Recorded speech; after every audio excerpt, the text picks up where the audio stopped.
How to slow down the speed of a video in CapCut.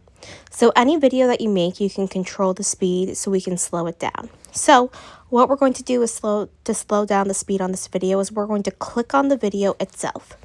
You can then see on the bottom of the screen, it's going to have a bar of different features. We are then going to click on speed. From there, we can do a couple of different effects. Right now, I'm going to click on normal, and it is going to be one speed is your normal speed. I'm going to press and hold on the circle and bring it to the left.